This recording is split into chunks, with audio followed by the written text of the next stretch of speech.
Après avoir participé à une rencontre d'information obligatoire, les personnes peuvent déposer leur dossier.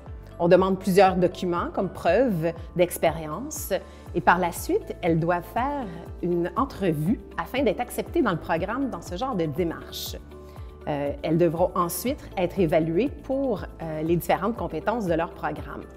Donc, le parcours, le gros noyau du parcours, c'est de réussir une série d'évaluations en lien avec leur programme afin d'atteindre leur diplôme.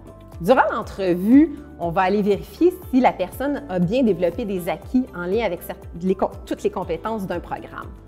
S'il y a certaines compétences avec lesquelles la personne n'a pas d'expérience ou n'a pas d'acquis académique, il est probable qu'on lui recommande de suivre un cours.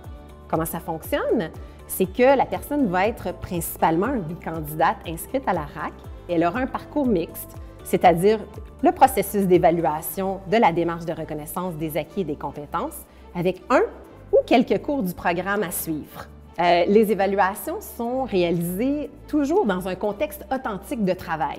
Donc, on va partir souvent de l'expérience de la personne. On va rédiger, ça va être des mises en situation sur lesquelles la personne va devoir écrire.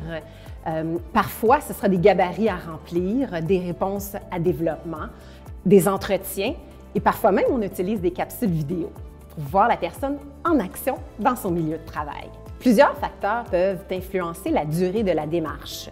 D'abord, c'est une démarche flexible qui s'adresse à des personnes qui sont normalement sur le marché du travail. Donc, la durée peut varier en fonction du temps que la personne a à investir dans sa démarche. Bien sûr, si la personne fait un diplôme d'études collégiales, sa démarche risque d'être plus longue que la personne qui souhaite obtenir une attestation d'études collégiales. Dans les diplômes d'études collégiaux, nous devons également évaluer la formation générale.